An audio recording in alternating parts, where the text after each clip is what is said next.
सुस्वागतम सुस्वागतम सुस्वागतम. श्री रंग देवता आणि रसिक प्रेक्षकांना विनम्र अभिवादन करून ओम साई नाट्य सेवा मंडळ निवसर सडा शिंदेवाडी सविनय सादर करीत आहे कौटुंबिक जिव्हाळ्याची नाट्य कलाकृती. दशरथ राणे लिखित, रमेश शिंदे दिग्दर्शित देवा घरचा न्याय. देवा घरचा न्याय. देवा घरचा न्याय. नेपथ्य ओम साई सेवा मंडळ, प्रकाश योजना, रवी गोवळकर, पार्श्वसंगीत योगेश मांडवकर.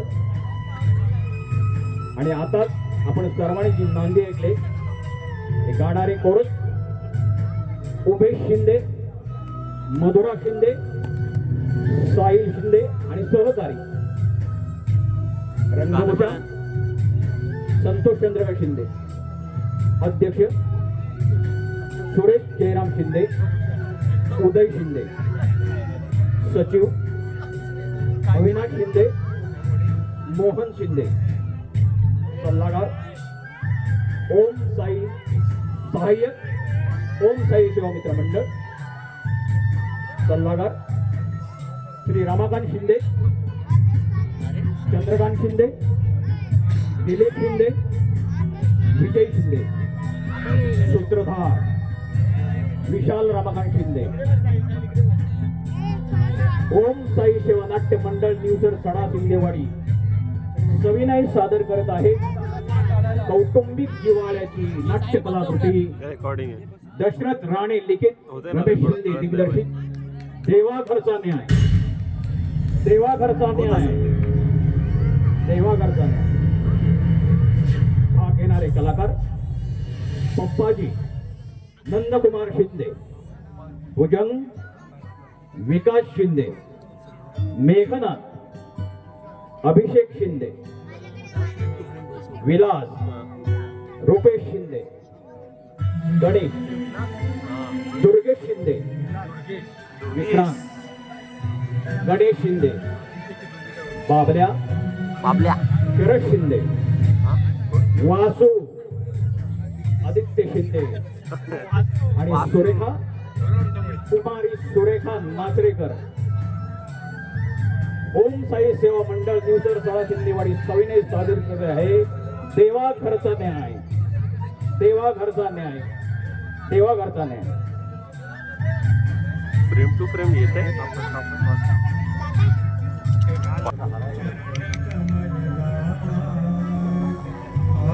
बरोबर बरोबर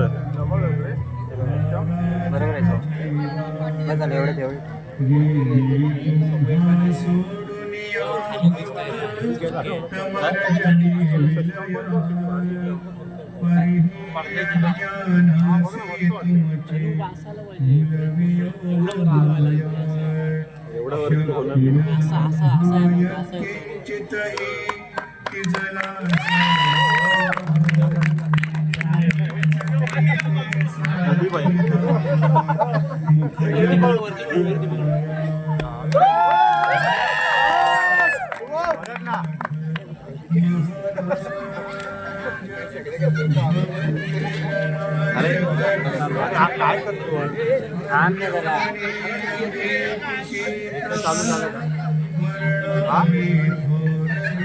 असं दिसतंय तसं पाठी घेऊ काय ठीक आहे. हा बरोबर आहे.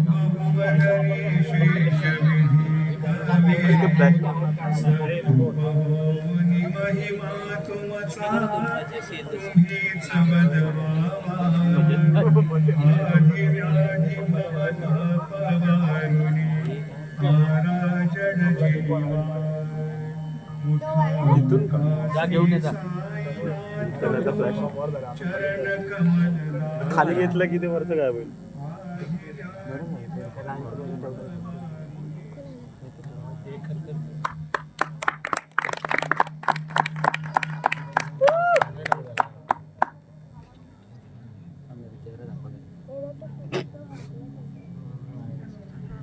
घे तुला आयुष्यातून नाही आज 25 वर्ष झाली आवाज तेव्हापासून माझ्या आयुष्यातील एकही दिवस तुझ्या आठवणीशिवाय उजळला नाही सबटायटल्स आणि कसं कळेल? माझ्या घराच्या अंगठ्याचं मान ओलांडून तू लक्ष्मीच्या पावलाने या घरात आली तुझ्या कट करू. स्पर्शानं या घराला घरपण आहे मातीच्या अबोल भिंतीत सुखा समाधानाचे स्रोत उमटू लागले माझ्या निराशमय जीवनात आशेची नवी पाळी फुटू लागली पण एक दिवस माझ्या सुखी संसारात दुर्दैवाचं वाटलं लागलं आणि पोटच्या पोरांची जबाबदारी माझ्यावर टाकून या जगातून निघून गेली माझ्या तुझ्या पाठोपाठ त्या घरची लक्ष्मी गेली दुर्दैवानं माझा पाठलाग सुरू केला आता बघ. दुर्दैवाच्या फेरात सापडलेला मी येणाऱ्या संकटाला सामोरं जात पोटच्या पोरांसाठी पोरांच्या आशेवर जगलो आणि कर्जराच्या चक्रातून बाहेर पडण्यासाठी चित्तीला तडपडलो पण आता पोरांचं बेताळ विचित्र वागणं पाहता असं वाटतं परमेश्वरानं मला यापूर्वीच मरण दिलं तर फार बरं झालं असतं. अरे टाळ्या कर. आयुष्याच्या हाती गेलो अशा मरण यातना सहन कराव्या लागल्या नसत्या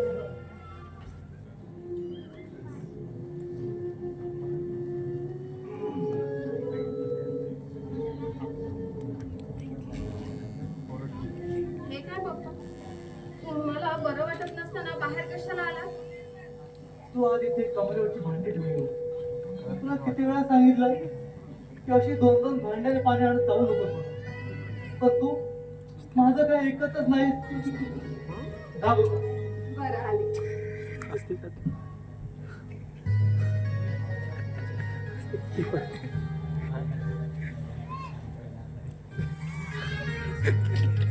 ए.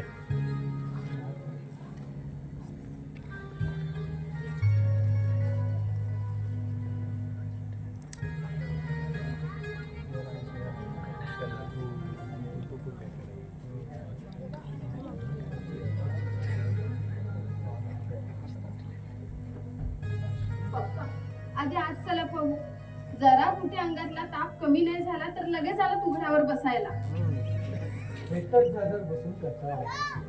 म्हणून आलो जरा बाहेर तसं कालच्या पेक्षा खूप बरं वाटतं. जरा वाटेतून पाय मोकळे होईल म्हटलं 4 दिवसापूर्वी त्या तात्या घोरपाड्याने निरोप पाठवला होता पण जायलाच नाही मिळालं बरोबर बोलला. हो पण आजच जायला हवं का शेवटच्या घटकामध्ये अंतरावर पडलेला माणूस होता अचानक बरं वाट कमी जास्त झालं तर भेट व्हायची नाही त्याची माझी भेट झाल्याशिवाय म्हणणार नाही म्हणा इतका जीव आहे त्याचा माझ्यावर हे बघा जर जायचंच असेल ना तर निदान थोडं खाऊन तरी जा पप्पा गेले 15 दिवस पाहते मी असं अर्धवट उपाशी पोटी राहून थकलेल्या जीवाला काय यातना देताय तुम्ही अंगावरची वासना नष्ट झाली अलीकडच्या ना तुमच्या वागण्याचा ना अर्थच कळत नाहीये मला घरात असून सुद्धा ना मुक्याप्रमाणे वावरता ना कोणाशी काही बोलत ना कोणाला काही सांगत सुद्धा कुणाला काही सांगायचं काय बोलायचं काही सुचत नाही. आयुष्यभर मास्तरकी करून गुरुकुलाच्या वाटेवर जाऊन पडणाऱ्या वाईट विचारांना त्या वाटेवरून परत आला. त्याच्यावर दोन संस्कार होते. माझ्या हाताखाली शिक्षण माझ्या समोर नतमस्तक होतात तेव्हा माझी मान अगदी आनंदात दाट होती. पण दुसऱ्या क्षणाला पुढच्या पोरांच्या वागणुकीबाई माझीच मला लाज वाटू लागली. पप्पा हो मनस्ताप करून घ्यायला तुमच्या हातून असं काय घडलंय? माझ्या कौटुंबिक जीवनाचं गणित सोडवायला मी अपयशी ठरले. अपयशी ठरलो. आदर्श शिक्षक म्हणून नाव लौकिक कमावलेल्या त्या पप्पाच्या मास्तरांच्या पोटी जन्माला आलेली पोरं आपल्या जन्मदात्या बापाचं नाव लौकिक पाय दळी तुडवायला निघाले. माझ्या दुर्दैवानं माझ्यावर सूड उगवलाय. सूड. पप्पा तुम्ही जर असे गैरसमजून जर वागायला लागला तर मी कुणाच्या तोंडात ते पाहायचं? नाही पूर्ण तुझ्यासाठी तरी मला धीर सोडून चालायचं नाही. माझ्या पोरीसाठी ती आपल्या हक्काच्या घरी सासरच्या मंदिरात जाईपर्यंत तरी मला जगायलाच हवं. पप्पा विलास दादा काय आणि गणेश दादा काय आता काय लहान नाही राहिले. हो त्यांच्या वागण्याचा तुम्ही उगाच मनस्ताप करून घेताय. हो चांगलं काय वाईट काय हे त्यांना आज ना उद्या नक्कीच कळेल.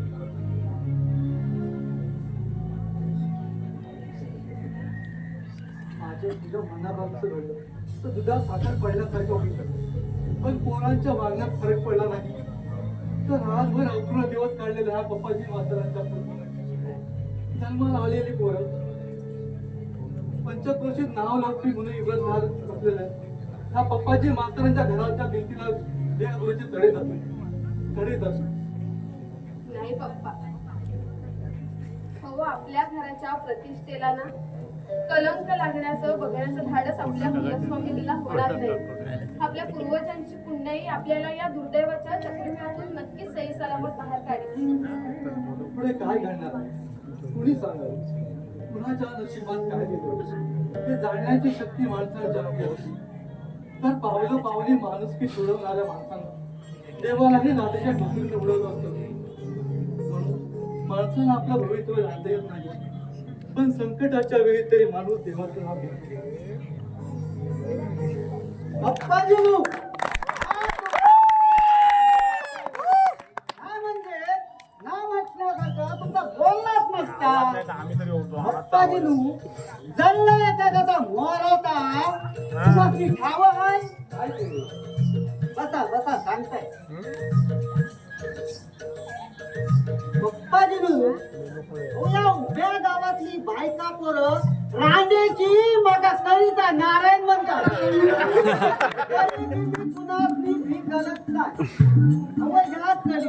इतका पाप करताय माणसाच्या मती घेऊ तो देव बी घाबरत आहे. कुठल्या तरी कोपऱ्यात जाऊन तडी मारून बसता. हसताव काय अरे बाबल्या तुझं बोलणंच हसण्यासारखं आहे तर हसू नाही तर काय रडू? सुरेखा काय तुमका काय सगळी मस्करी वाटतात. पण आईच्या मी खरा तर सांगताय. मी तुम्हाला आत्ताची गोष्ट सांगताय सांगू. बरं बाबा सांग काय ते. अहो रामायण महाभारतातली नाही आजच्या कलियुगातली. आता त्या मान्याच्या घराकडनं मी मुकाटपणे येत होता तेव्हा ती शाळेतून सुटलेली पोरं चिंचेच्या झाडाखाली काय करत होती? काय करत होती? अरे चक्क पत्ते दिसत होती. पत्ते त्या रांडेच्या पोरांना मी चांगलं ते सांगायला गेलो तर ती रेडकीची पोरं बाबल्याला छानपणे शिकवायला लागली. काय हा त्यांच्या आई बाबाचं शिक्षण. आई बाबाचा काय दोष सांगताय. अहो वळणाचं पाणी असताना शेवटी वळणावरच जाता म्हणतात ना. कसा झाला आता तो अंत्या सुतार. त्याचं काय झालं? त्याचं काय झालं? अगो तो शाळेत असताना अभ्यास करायचो सोडून त्या गोड्या धनगराच्या पोरीला डोळा मारून टाइमपास करायचा. तो तुम्हाला सगळं माहित असून तुम्ही माका विचारताय. ओ लोकच कुठल्या म्हण वाचकाच्या बळीच्या पाठी उडवायचं. शेवटी ते लपडं वाढलं. गावभर त्याच्या लपड्याचा डंका वाजला. बाबा, पोराच्या बारशा अगोदर गणपतीपुळ्यात जाऊन त्या उपर सुपानं लगीन केलं की नाही? मग आता माका सांगा, अशा लपड्यातून जन्माला आलेली पोरं आयशी बापसासारखी टवाळखोर नाही होतात, काय सद्गुणाचो कुठे म्हणतात? त्यांचं कर्म त्यांच्याजवळ, आपण कशाला बोला? म्हणजे बापाच भीत खायला तो एवढे माका विचारायला नाही. एका खेकड्यानं तोंड फोडलं ना, या बाबला गुरुवाचं नावच नाही सांगतोय. या गावच्या वचनदाराचा पोर आहे मी. गावच्या पांडीला एखादा जाप केला ना तर सगळ्यांची बोलती बंद करतोय. काय दम आहे ना. देव काय रिकाम टेकडा नाही. हा तुमचा म्हणणं अगदी बरोबर. हो पप्पाजी, ऐकून बातमी माका ठाव कसा बघा. कुठल्या तरी गावात गावकऱ्यांनी देऊळ बांधायचं ठरवलं. त्यांनी देवघात कौल लावून गेले, पण त्या देवात त्यांना काय कौल द्यायला हो. म्हणून मी म्हणता, आताच्या देवात पहिल्यासारखं काय बी दम राहिलेला नाही. काय दम आहे ना बाबा. तू तुझ्या जापातच म्हणतात ना, गावाचा कारभारी आणि बायकोच्या आहारी कशी गत झाली तुझी. पुढे का काय तुका मी सांगून ठेवतो, तू माझी भंकस करू नको. अरे आपण देवाला का दोष द्यायचा?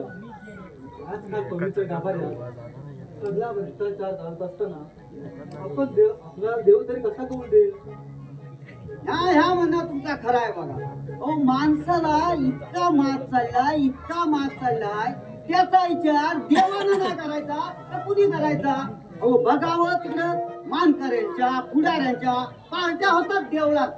अहो 9 सागराचं तीर्थ आणि कोंबडीचा महाप्रसाद घेतल्याशिवाय ह्या आजकालच्या पोरांचा देवाची पालखी खांद्यावर घेऊ हुरूपच येत नाही. म्हणून मी म्हणता, जसा बाप तशी पोरा. अरे तू त्या पोरांकडे लक्ष देऊ नकोस ना. हे पोरवय आहे त्यांचं.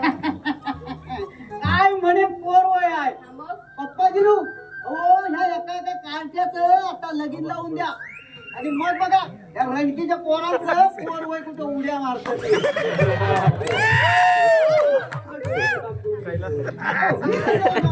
करून घेऊ मग आता सवय झाली. पप्पाजीनू, मी तुम्हाला सांगताय, ही कालची शेंबडी पुढं माझी भंकच करतात. त्याच कारणीभूत मात्र तुम्हीच. होय तुम्ही. तसं ते मा विचारा. अरे विचारून तरी काय करायचं? अहो, तुम्ही नाही विचारलत ना तरी मी म्या बोलणार. बोल बोल काय ते. आपलं बोलणं कसं अगदी स्पष्ट असतं. हे का काय, अगो तवा मी नको म्हणत असताना त्या पप्पाजीनी त्या गंग्या गुरुवाच्या मॅट्रिकच्या फॅक्ट्रिक शिकलेल्या पोरी बरोबर माझं लगीन लावून दिलं. अरे पण मग पप्पांनी तर तुझं काय वाईट केलं? नाही गो बायो, अगो तसं मी म्हणत ना तर माझ्या तोंडात किडे पडतले. अरे मग तुला म्हणायचं तरी काय? अहो, ताच सांगताय शिरा पडला माझ्या बायकोच्या तोंडावर का? आता बायको मिळाली ना, नाकापेक्षा मोठी जड. आता बघा 6 महिने झाले नाही तो माझ्या म्हातारी सोडून या गावाचा विचार आहे तिचा. काय तू खरं सांगतोय? तुला काय वाटलं मी खोटं बोलतोय? अगं रणसिंगी सकाळ संध्याकाळ भांडण करून 4 चौघात माझ्या नाक कापले बघ. काय माझ्या रागाचा पारो चढलो बघा. चांगली खेत्रानं झोडपली बायकोला. बायकोला चपलेलं मारली. अहो मग काय करू? देवा शपथ तुका सांगता, माझी चप्पल तुटली पण त्या बयेचं तोंड काय मिटलं नाही. शेवटी घराचा ताप घालला, ती बाई उठली आणि गेली पळून आपल्या बापाकडं. आता परत येते का नाही तुलाच ठाऊ. तू तुझा भाऊ पण सोडून घेतला. बायको जाणार कुठं? येईल परत. हा अहो येईल म्हणजे काय, तिचा बाप येईल परत बाप. अहो मी सोडतो काय तिला, त्या बाबल्या गुरुवाची औलाद आहे. अहो, बायको आपल्या पायानं परत यावी म्हणून सातावाड्यावरल्या संबंधाला उरपाट्या पिसाचं कोंबड्या देऊन चाला सोडला तिच्या पाठीवर. आज दिवसाच्या आत ती बाई थै नाचत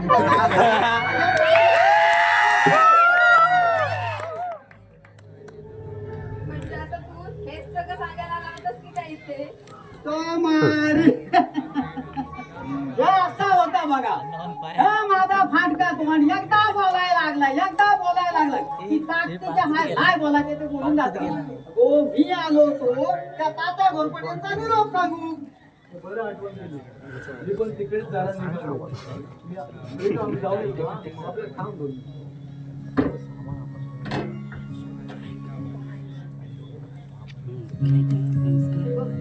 पप्पांना सांभाळून न्या. तब्येत बरी नाहीये त्यांची. आहे होय, त्याची काळजी नका. आणि जास्त वेळ राहू नका तिकडे.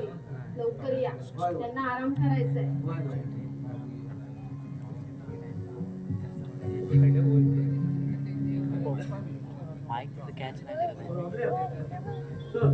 चल सुरेखा. पप्पा लवकर या हा.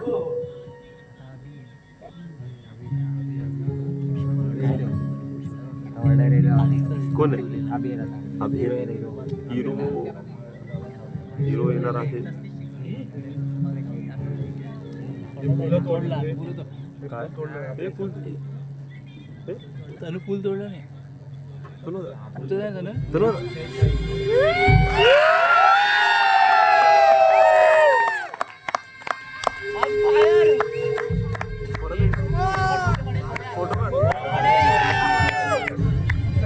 भाई पोट आतमध्ये गे रे. नाही झालं जिंकतले रे. दादा खरंच नाहीये. बाहेर गेले. कुठे गेला तर काही सांगून गेला असेल. हल्ली ना नादान मित्रांची संगत जळल्यापासून ना घरी न सांगून जाण्याची ना सवय जळली आहे त्याला. तुझ्या बोलण्याचा अर्थ न करणे का बावळट नाही हा विक्रांत. तुझ्या नाकाला मिरच्या जोडल्या म्हणजे माझ्या बोलण्याचा रोग तुझ्या लक्षात आलाच असेल. रेखा, कुठल्या गुरमीत दारी आलेल्या पाहुण्याचा अपमान करतेस तू. ज्याच्या त्याच्या लायकीप्रमाणे ना पाहुणचार करण्याची ना रीतही आहे घरची. खरं तर ना आपली पायरी सोडून वागणाऱ्या माणसाची ना खेटरानं पूजाच करायला हवी. आज बेताळपणे जीव चालून या विक्रांतचा अपमान करण्याचं तू धाडस करत आहेस. अपमान करून हे तू विसरते आहेस. असू दे. अपमान करून गेला कोणी तुला इथे आमंत्रण केलं नव्हतं. अरे लोक कुत्र्याऐवजी ना चालायला लागितली. विलास माझा मित्र आहे म्हणूनच मी इथे येतो. याचा अर्थ असा नाही की तू माझा अपमान करावास. अरे चांगली ओळखून ये रे मी तुला. अरे तुझ्या ओठावरचे शब्द किती गोड असले ना तरी काळजात विष आहे तुझ्या. विष. कुणाची विषाद आहे माझ्या विरुद्ध वाकडे शब्द उच्चारण्याची. तसं काही कोणाला तसा माहित कुणी प्रयत्न केला तर कायमचे दात घसर घालून त्याचे. तोंड बघा. अरे 15 दिवसापूर्वी हनुमान जयंतीच्या वेळी ना गावातल्या बायकांनी तुझी खेटरानं पूजा केली होती. हे तू विसरलास पण गावातली माणसं विसरलेली नाहीये. त्या मूर्ख बायकांनी आवळ्याचा भोपळा करून माझ्यावर हात टाकण्याचं धाडस केलं. त्याची किंमत त्यांना मोजावी लागेल. ज्याच्या लायकीचा आधीच दिवाळा वाजलाय ना त्याच्या पोकळ धमक्यांना कोणी भीक घालणार नाही.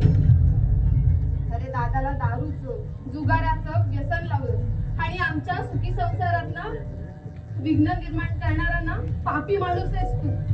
माझ्यावर खोटे आरोप करून माझ्या नावानं उगाच दगड फोडण्याचे प्रयत्न करशील ना तर तुझे हात रक्तबंबाळ होतील.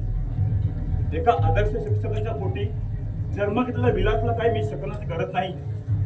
हा आता काही आता मात्र एक आहे, विलास पप्पांजी प्रमाणे बावळ झाला नाही.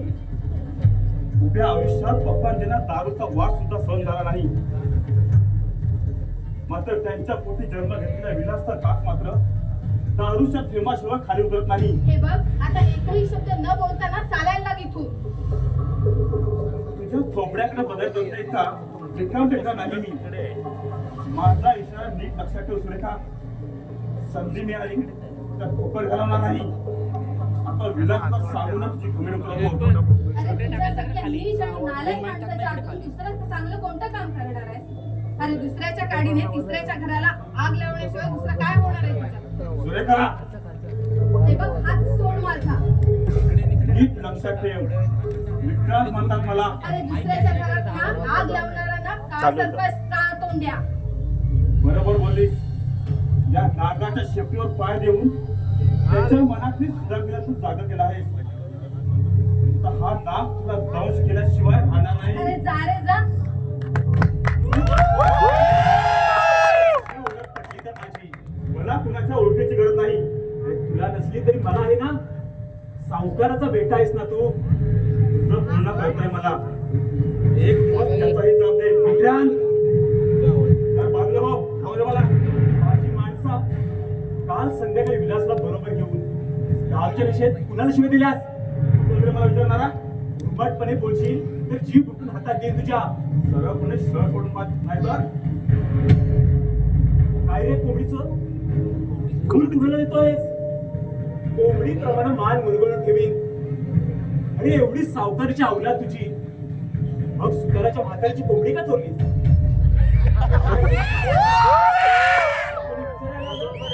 त्यांनाच दमदाटी करता.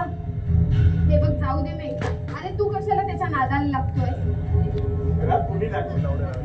याचाच फायदा घेऊन हिच्यात लागला. विक्रांत, अरे सोड त्याला. काय सोडणार नाही का विक्रांत तुला? केव्हाही तयारी आहे माझी. पुन्हा कुठल्या बाबतीत गावात आदोपाना केलेला किंवा कुठल्या पोरीची मस्करी करताना मला जर दिसलास तर तुझ्या तंगड्या तोडून गळ्यात अडकवीन. हे मी तुझी मुंबईची फाईगिरी इथं दाखवू नकोस. आता मुकाटपणे जातोस. हे बघ मित्र, जाऊ दे रे त्याला. सोड तू. लोकांच्या पोरीबळीची मस्करी करायला त्या का बेवर्षी गाई म्हशी वाटते की काय नालायकांना? भर बाजारात मोकाट सुटलेल्या गाई म्हशीप्रमाणे गावभर उंडकणाऱ्या गाव भावाल्यांना कोणी गावं लावण्याचा प्रयत्न केला. तुझ्याकडे कुणाच उत्तर? तुझी फाईगिरी उत्तर चांगलं उत्तर दिल्याशिवाय तुझी पोटदुखी थांबायची नाही. तर हट. अरे जा रे माकडा. तुझ्यासारखे कितीतरी बघितले हुल देणारे. सुरेखा? सुरेखा? अरे च बोलत तर नाहीस तू.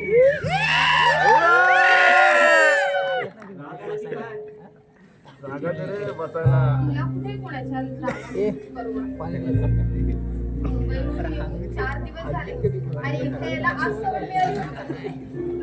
रागवणार याची जाणीव होतीच मला, पण अनेक दिवसापासून सवडच मिळेल नाही यायला.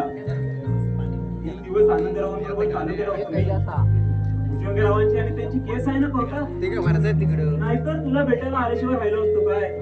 तर म्हणे तुला भेटायला आल्याशिवाय राहिलं असतो का? कोणी ऐकलं ना तर त्यांना खरंच वाटेल. म्हणजे तुला नाही खरं वाटत? कसं खरं वाटेल? खरे गेल्या वर्षभरात साधं खुशालीचं 4 शब्दांचं पत्र लिहायला सुद्धा टाइम नाही ना मिळाला तुला. सांगितलं तर पटणार नाही तुला. मुंबईच्या धावपळीच्या जीवनात पत्र लिहिण्याच्या मनस्थितीत नव्हतोच मी. दिवसभर कोणी सांगायची वेळ नोकरीच्या खटपटीत भटकायचो आणि संध्याकाळी निराश मनाने घरी यायचो. म्हणजे अजून तुझ्या नोकरीचं झालं नाही कुठे? नोकरीचं जमलं असतं तर असं मध्येच गावाला कशाला आलो असतो? सुरेखा, मामा घरात नाहीत वाटतं. नाही, बाहेर गेले. अरे ते तात्या गुरपुडे आजारी आहेत ना, त्यांना बघायला गेले. हा, मग लवकर येणार नाही. चल मी निघतो. आले जायचंच होतं तर मग आलासच कशाला? अजून नाकाच्या शेंड्यावर राग आहे वाटतं. हे बघ थट्टा करू नको माझी. बाकी काही म्हणा सुरेखा, पण लटक्या रागात अगदी चिकनी दिसतेस बघ तू. हे काय चिकनी? ही कुठली भाषा? अगं, मुंबईच्या गल्लीतली चिकणी म्हणजे देखणी. असं होय? सुरेखा, एका गोष्टीचं मला आश्चर्यच वाटतं बघ. तू एवढी वयानं वाढली पण तुझी लहानपणाची सवय अजून गेलेली नाही. कसली सवय? जरा काय झालं तर गार कोपऱ्यात बसून बसायचंय का कोपऱ्यात? तुला नाही कळायचं माझ्या मनातलं. अरे तू मुंबईला गेल्यावर पप्पा जेव्हा मला विचारायचे की तुझं पत्र आलं होतं की नाही, तेव्हा त्यांना नाही म्हणून सांगताना माझ्या मनाला काय वाटायचं ना ते माझं मलाच माहित. हे पण नाही, मला खरं खरं सांगा, मुंबईला माझी कधी कधीतरी आठवण यायची का रे तुला? आठवण? कुठल्या अर्थानं विचारते आहेस तू? आपल्या दोघांच्या बालपणीच्या नात्यानं आत्तेनं दिलेल्या नावाबद्दल न कळायला काय लहान नाही असतो. सुरेखा, भावी जीवनातील अनर्थ टाळण्यासाठी स्पष्ट बोलतोय मी. माझी आई तुझ्या माझ्या लहानपणी तुला सून म्हणून चिडवायची, पण पोर वयातील नाती थोरपणे टिकत नाही हे आता तुला कळायला हवं. वेदांत, काय बोलतोयस तुम्ही? नंतर तुझ्यावर दुःख करीत बसण्याची वेळ होऊ नये म्हणून वेळीच तुला स्वप्नातून जागा करून सावध करतोय मी. नात्यानं तू माझ्या मामांची मुलगी असलीस तरी जगाच्या दृष्टीने एका आदर्श शिक्षकाची मुलगी आहेस. मामांच्या घरी श्रीमंती नसली तरी ते आपलं नाव लौकिकाच्या जोरावर एखाद्या गर्भ श्रीमंत घराशी सोयी जोडू शकतात. आपली बहीण श्रीमंत घराची सून व्हावी असं वाटणाऱ्या तुझ्या त्या भावांना आपलं ते नातं आवडणार नाही. हे बघ, माझ्या भावांची मी काही शाश्वती देऊ शकत नाही. अरे, ज्यांना स्वतःच्याच भवितव्याची काळजी नाही ते आपल्या भगिनीचं भवितव्य काय ठरवलं. पण पप्पांबद्दल मला पूर्ण खात्री, ते माझ्या शब्दाबाहेर कधीच जाणार नाही. तरीही तू विचार कर, माझ्यासारख्या दळबद्री माणसाकडून तुला कसलं सुख लागणार. अरे, सुखाचा अर्थ कळणारी माणसं ना गरीबात सुद्धा ना श्रीमंतीसारखं जगतात. हे बघ, मला ना मी माझं सर्वस्व तुझ्या चरणी अर्पण केलं, तेव्हा देवाच्या चरणी वाहिनीला कुणाच्या तरी पाहिजे फुलवलं जाऊ नये असं जर तुला वाटत असेल किंवा ना माझ्याशी जर तुला लग्न करायची इच्छा नसेल ना तर असे आडेवेडे घेण्यापेक्षा ना स्पष्ट काय ते सांग मला. सुरेखा, एकनिष्ठ प्रेमाची तुझ्या बांधणाऱ्या तुझ्यासारख्या भाऊवेड्या मुलीला दुखवून दुसऱ्या मुलीबरोबर लग्न करायला वेळा नाही मी. हे तू खरं सांगतोय? तुला नाही खरं वाटत? वेडी कुठली?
माझे सजने माझे राणे माझे सजने ग माझे राणे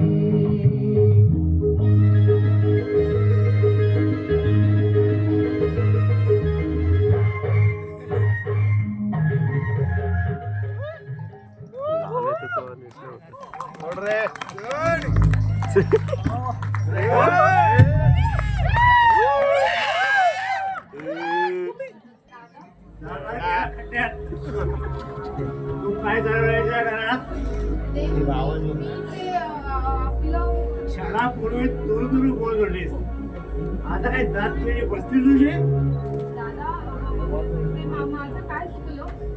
कोण वर करून काय चुकलं म्हणून मला विचारतेस? मी चालू त्यावेळी काय चालवलं तुला?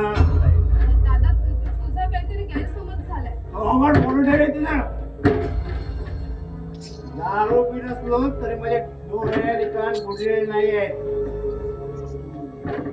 माझ्या तोंडावर नाही बोलत रेस. पप्पांच्या लाडानं फार शपवून गेलेस. जायला म्हणजे म्हणून पण दादा अरे काय म्हणतो ना नाही अरे मुशोबा तू कशाला सांगायची का? मामांना भेटायला आलोय मी.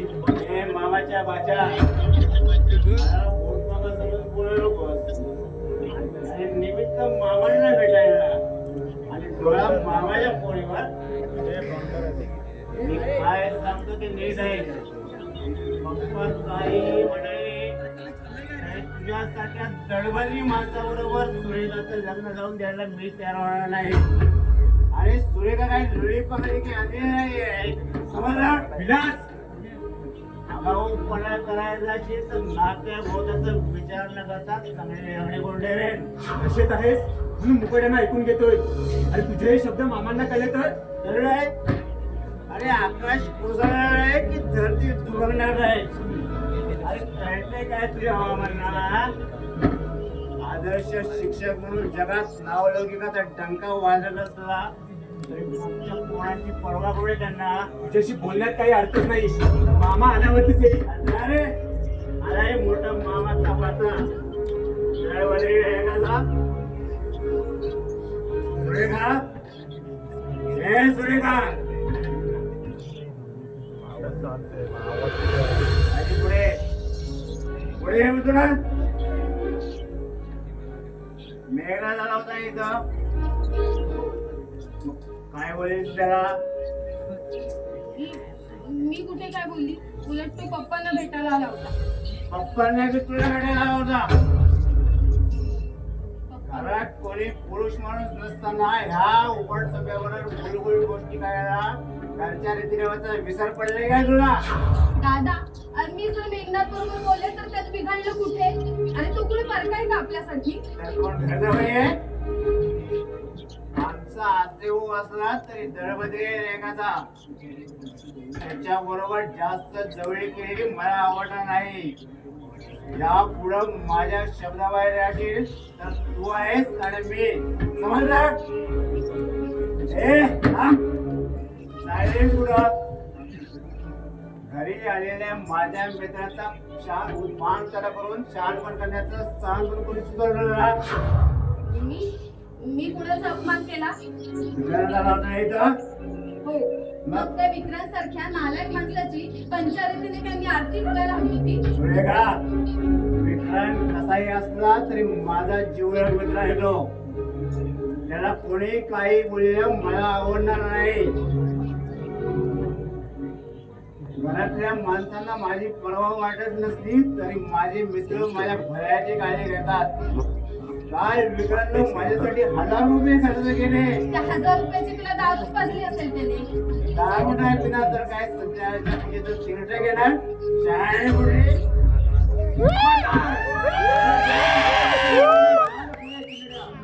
काही नाही एवढ्या. राजा आहे राजा. विक्रम तुझ्या कचरा माझ्याला तुला थोडा वेळा म्हणतोय. अरे वेडा नाही तर काय देश आपल्या राज्यातील कायदा आणि सुव्यवस्थांचं दिवाळ वाद्यात दिसतंय. नाहीतर या देवनोड्या शिकोड्याने आमचा अपमान करण्याचं धाडस केलं नसतं. साहेब लहान तोंडी मोठा घात पण भरल्या दरबारात राजद्रोह करणाऱ्या चांडाला हत्तीच्या पाय देण्याचा वट हुकूम काढा. नाहीतर वेळ एका जीप टाकून त्याचा कडेलोट करा. वासू अरे तुझी तब्येत बरी नसताना तू असं बाहेर कशाला भटकतोय? खबरदार असं काही बोललात तर. रोज म्हणतो आमची तब्येत ठीक नाही म्हणून. आमची तब्येत धडधाकट आहे. आणि चिंता एकाच गोष्टीची काल तिथं वेडा वेडा बोलून टवाळी केली जाते.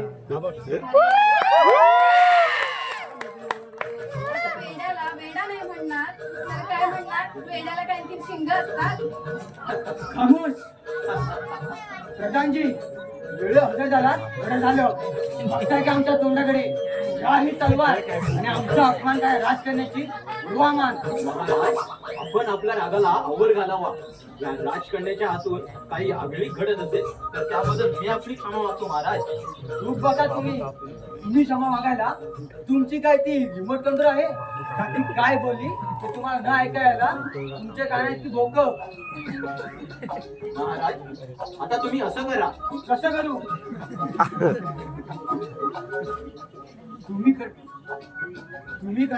तुम्ही आणलेल्या खंडीच्या नोटावर बसू का हात बट्टे जाऊन हप्ते गावात कर बसू? वासू, बोला महासाहेब, आपल्या शब्दावर जायचं पाप आमच्या हातून घडणार नाही याची खात्री असू द्यावी. असंच घडलं तर आम्हीच काय, आमच्या स्वर्गात गेलेले पूर्वज नरकात उड्या मारतील. म्हणून म्हणतो, काही चूक झाली तर पायातील जोडे काढून आमच्या थोपाडीत मारा, पण वेडा बोलून आमची टवाळगिरी करू नका. आमच्या काळजाला घडं पडताय घडं. रडायला काय झालं? हा वेडा आला कुठे इथं? नाही राजा आहे राजा. प्रधानजी, वर्गीय शक्तीच्या कडात कार्यस्थानी सामील होऊन तुम्ही आमच्या गळ्यावरून सुरीक्रिय बघत आहात. वाशा, खूप नखरे झाले तुझे. वासू, हे बघ तू जा आता. जाऊ खबरदार, तुम्ही माझी सत्ता डिस्काउंट देऊ बघता आहात, पण मी तुम्हाला सोडणार नाही. खबरदार जर टाच मारून पुढे राई एवढ्या.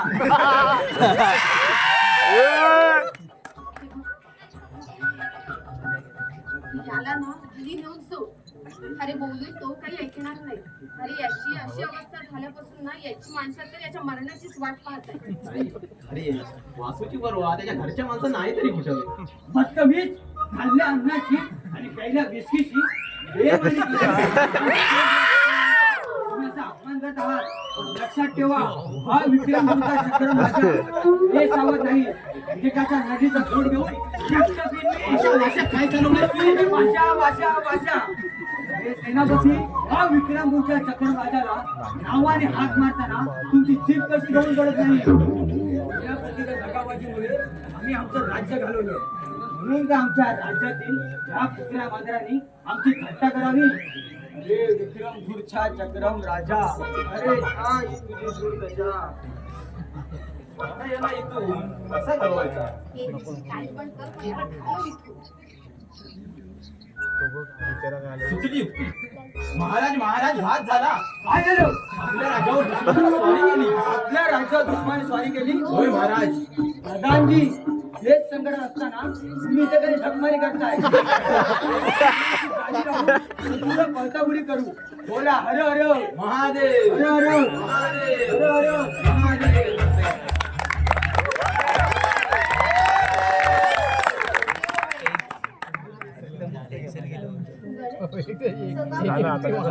जग मारायला. गणेश, अरे काय बोलतोस तू हे? घरात पाऊल टाकायची गोटी ही झाली तुमची सुरुवात. म्हणजे आम्ही तुला काही चांगल्याचं सांगायचं सुद्धा नाही. उगाच डोकं तापू नकोस हा माझं. ते कधी ठिकाणावर असतं तुझं? मला सांग, आज कामावर नाही गेलास? नोकरी सुटली माझी. सुट्टी म्हणजे? हो, सुट्टी म्हणजे मीच सोडली. अरे पण का? मॅनेजरच्या थोबाडीत मारली. साल्याचे दातच घशात घालणार होतो, पण वाचलाय थोडक्यात. आता दुकान सोसायटीचं आणि कायदा मात्र याच्या बापाच्या घरचा. गिरायकाला सांगतो साखर नाही, तांदूळ नाही, आणि माझ्या डोळ्यादेखत सर्व खोट्या पावत्या बनवून सर्व माल काळ्या बाजारात विकतो. भुजंगराव पाटील सरपंच झाल्यापासून चांगलं फावलंय त्याचं. अरे, आणि तुझी नोकरी सुटली हे जर पप्पांना कळलं तर त्यांना काय वाटतं? वाईट वाटेल, मला परवा नाही त्याची. हे बघ आले. पप्पा, अहो तुम्ही बाहेरून थकून आला असाल ना, बसा तुम्ही इथे. या वयात थोडं चाललं तरी खूप थकल्यासारखं समाधानात जावे असं प्रत्येक माणसाचं स्वप्न असते. पण प्रत्येकाचं विधी लिखत मार्ग आज माणूस चंद्रावर पोहोचला, पण चंद्रावर पोहोचलेल्या माणसाला आपल्या स्वतःच्या नशिबाच्या तोपर्यंत चालणार आहे त्या विद्यार्थ्याच्या इच्छेप्रमाणे या जगाचं राज घडलं. देव सुद्धा ना कधी कधी ना नाटकी असल्यासारखंच वागतो. हो, तुम्ही कितीही कष्ट करून सुद्धा ना आपण आज जन्म दारिद्र्यातच राहावं अशीच इच्छा दिसते आता देवाची. दारिद्र्याला सुद्धा परमेश्वराची देणगी मानलं पाहिजे माणसाने. कारण माणुसकीची खरी जाण असते ते दारिद्र्यात आहे. नीती धर्माने वागणाऱ्या माणसाला आपल्या दारिद्र्याचे राज बाळगतात. स्वतःचं दुःख दुसऱ्याच्या दुःखात सुखात समाधानात माणूस असतो तो. आपली सुद्धा परिस्थिती आता बदलणार आहे. गणेशला नोकरी लागले. गणेशच्या पगारातून लोकांचं कर्ज फेडेल मी. पप्पा ते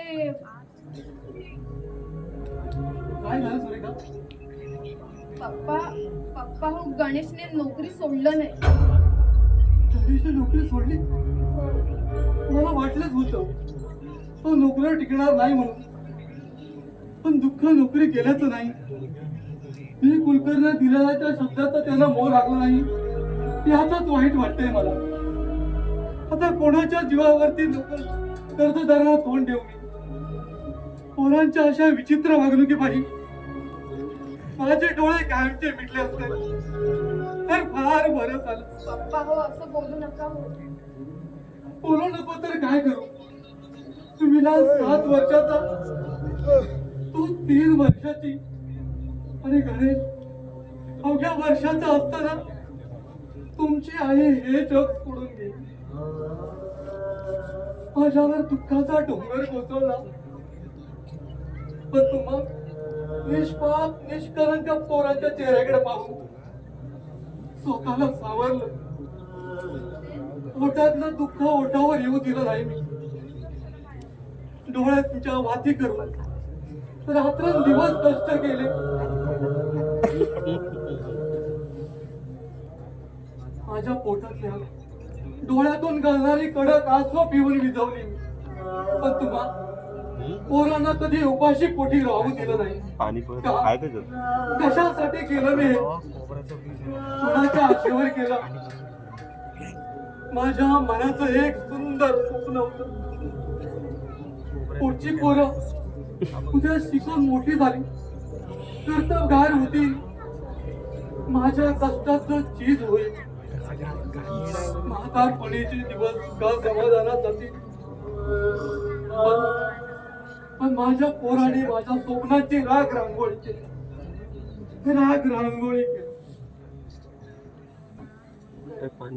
गणेश, कुठे निघालास? धनाजी गुरुवाकडे जातोय. कशाला? आज भट्टीचा धंदा आहे ना त्याचा. काय शरम का बोलतोयस तू? गणेश, तरी कोणासमोर काय बोलतोय हे कळतंय का तुला? तुम्हा दोघांशिवाय तिसरं कोण आहे इथं? तुला असं वागायचं यापुढं? यापूर्वी सुद्धा अनेक वेळा उत्तर दिलं या प्रश्नाचं. तू नोकरी का सोडलीस? त्या कुलकर्ण्याला जाऊन विचारा. मी तुला विचारतोय. मी दिलेलं उत्तर नाही पडणार तुम्हाला. अरे पटण्यासारखं बोललास कधी? काय बिघडलं? या जगात याच कमाईला मान प्रतिष्ठा आहे ना. मला गरज आहे तुझ्या त्या पैशाची. तुम्हाला नसली तरी मला आहे. उपदेशाचे डोस वाजून कुणाचं पोट भरत नाही. आयुष्यभर तुम्ही फक्त पाप पुण्याचा विचार करत बसलात म्हणूनच दारिद्र्य चिटकून राहिले तुम्हाला. त्या दारिद्र्यावर सूड उगवण्यासाठी सरळ मार्ग जमला नाही तर कुठल्याही मार्गाने पैसा कमवणार आहे मी. अनुभवाचे चटके बसल्यावर माणसाला व्यवहारी शाणपण सुचायला हवं. ते तुम्हाला कधी सुचणार नाही. ते आता तू शिकवणारच मला. नाईलाजानं तसं बोलण्याची वेळ आली. या जगात किंमत आहे ती फक्त पैशालाच, माणसाला नव्हे.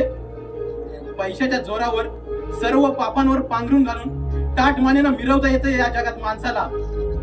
नाही पोरा नाही, मला तुझे विचार कधीच पटणार नाही.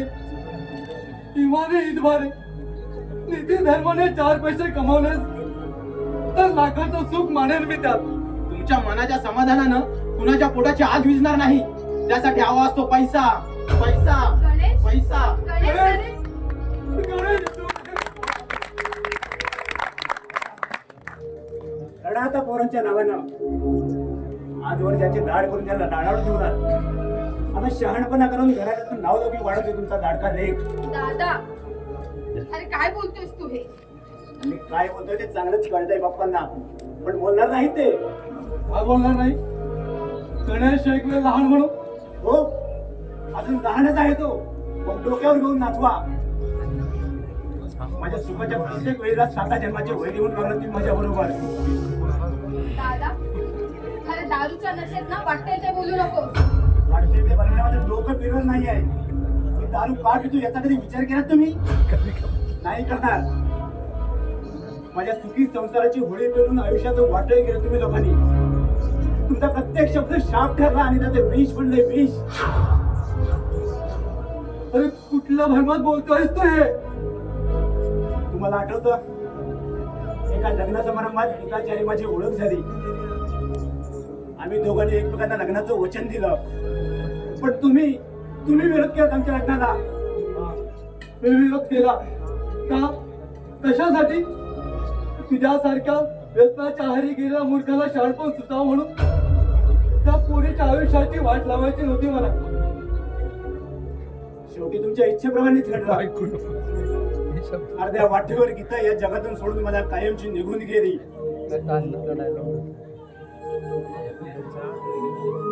अरे कुठल्या जन्माचा वैरी म्हणून हा कठोर शब्दाचे घाव घालून हा जन्मदात्या बापाचं काळीच तू रक्तबंबाळ करतोय. तुमच्या विरोधाला न जुमानता आम्ही दोघांनी रजिस्टर पद्धतीने लग्न केलं आणि घरी आलो. त्यावेळेला मी बोललो, ज्या जिद्दीनं तू लग्न केलं त्या जिद्दीनं घराबाहेर संसार थाट. पण तो राग फक्त त्या क्षणापुरता होता. पण तू त्या अर्धाचा अनर्थ करून घेतला. स्वतःच्या दोषावर पांघरून जाण्यासाठी माझ्या डोळ्यात धूळ फेकण्याचा प्रयत्न केलात ना तरी फसणार नाही मी. माझं सुख तुम्हाला बघवतच नव्हतं. म्हणून सुखाच्या पदरासाठी आशीर्वाद मागण्यासाठी गीताच्या पदरात तुम्ही कडू काजऱ्याची फळं टाकलात. अमृताचे घोट घ्यायला निघायला आमच्या ताटात विषारी घरं रोखलात. पप्पा त्यावेळी माझ्या काळजाने झालेली जखम आता कधीच भरून निघणार नाही. कधीच भरून निघणार नाही. दादा अरे दुर्दैव, पुढच्या पोराने असं जन्मदात्या बापाला गुन्हेगार ठरवल्यावर त्या थकलेल्या हाडाने आता कुणाच्या आशीर्वाद लागायचे? पुढच्या पोरांना गुन्हेगार वाटणाऱ्या त्या पप्पाजीला कुणीतरी मीठ लावून द्या. मीठ पप्पा हे बघा तुम्ही चला आधी बघा दादाचं काहीच ना करून कमी तरी त्याच्या पाषाणी हृदयावरनं पाझर नाही फुटणार. तुम्ही चला बघू. पप्पाजी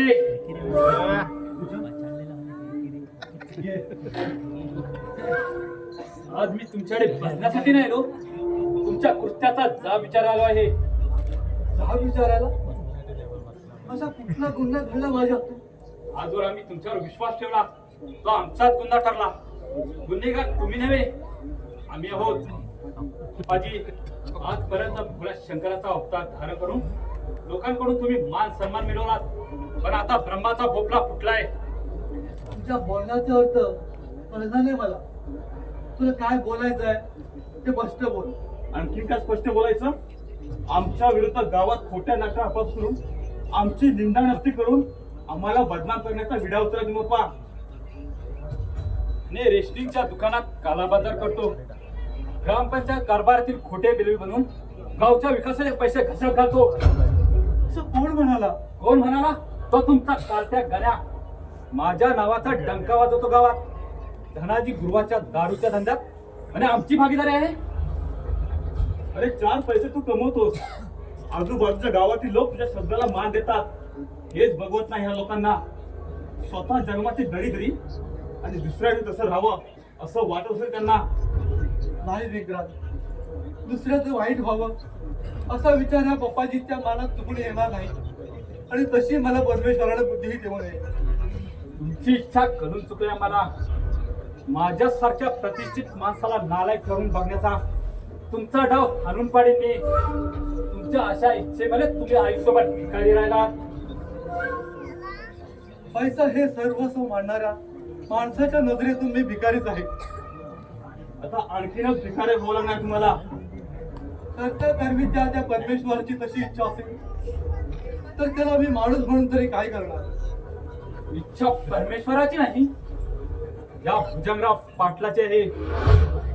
माझ्या माणसाच्या खोबाडीत मारून तुमच्या गणानं या भुजंगराव पाटलाच्या मनात सूर संतापाचे आग पेटवले. त्या आगीत जाळून टाकणारे तुमची प्रतिष्ठा, तुमचा नावलौकिकपणा. पप्पाजी, माझ्या बाबांकडून घेतलेल्या रकमेची आठवण आहे की नाही? आठवण नसेल असं कसं होईल? इतके दिवस थांबलास. एक दिवस थांबणार नाही. आणि एक दिवस थांब कशाला? तुमच्या मरणाची वाट बघायला.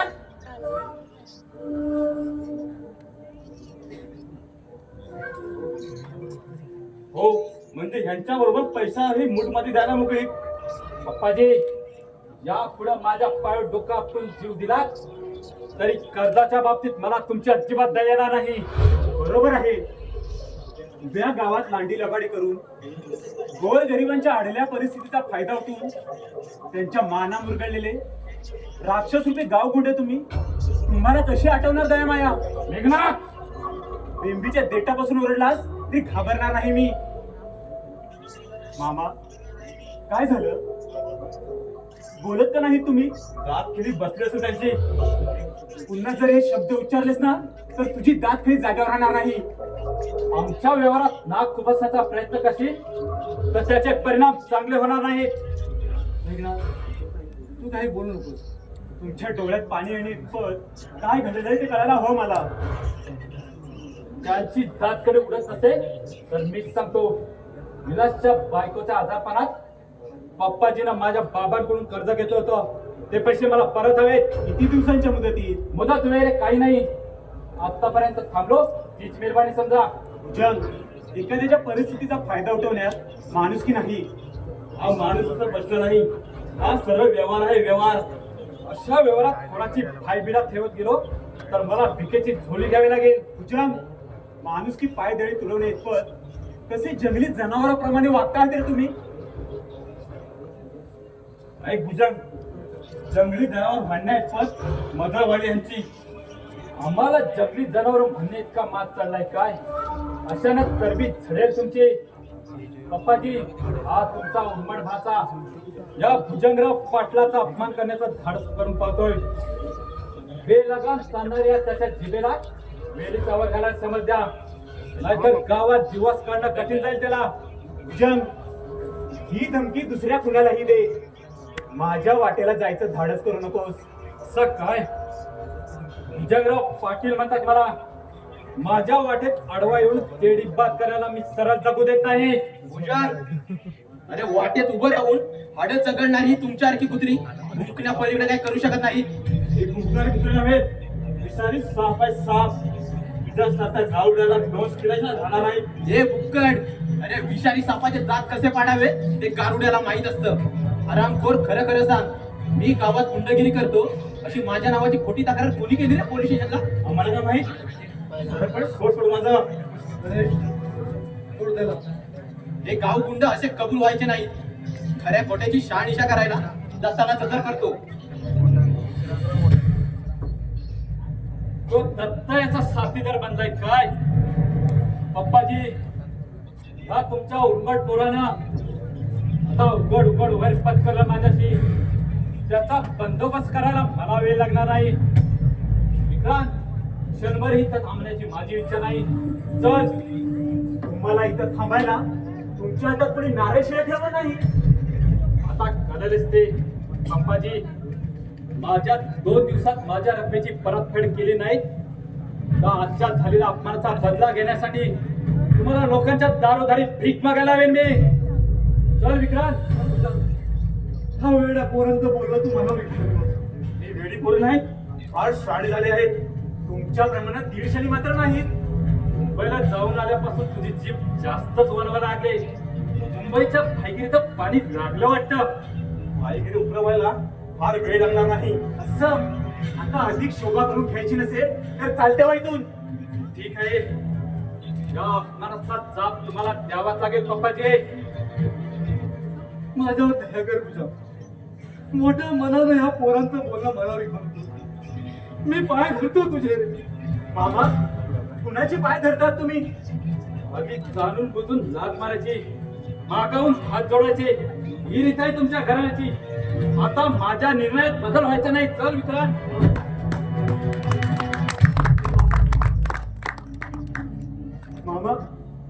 एवढ्या नालायक माणसांचे पाय धरले तुम्ही? वेळच तशी आली.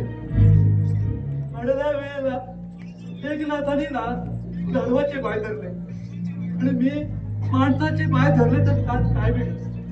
तू उगाच बोललास त्याला. ते काय वाकड्या करतात तेच बघायचं मला. मी तुमच्या पाठीशी आहे. अरे चोरालाच बघितलं ना तू. सुरेखाकडं पापी नजरेनं बघणारा पप्पांच्या मागे उभा राहणारा. विलास, शुद्धीत बोलतोयस ना तू? दारू पिऊन पूर्ण शुद्धीत आहे मी. सारा धनाजी करून मला माल नाही म्हणाला. सायाची पट्टी रोटी करून आलोय. विलास, एवढे आमच्या घरगुती पानगडीत ₹1,00,000 तुला प्रयत्नाला असेल तर तुझी दाट जागा राहणार नाही. पप्पाजी पप्पाजी काय झालं रे बाबल्या? पप्पाजी गणेश रस्त्यानं त्या दत्ताच्या घराकडे चालला होता. तेवढ्याच समोरून धोंड्या दत्ताचा मारका बैल आला आणि त्याने गणेशला दरी ढकलून दिला. हो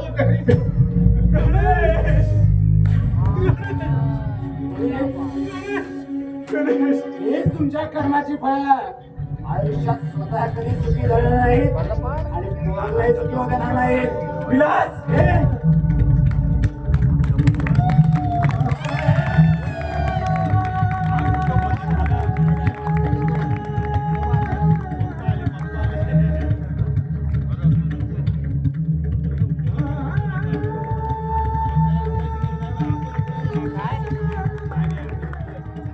परत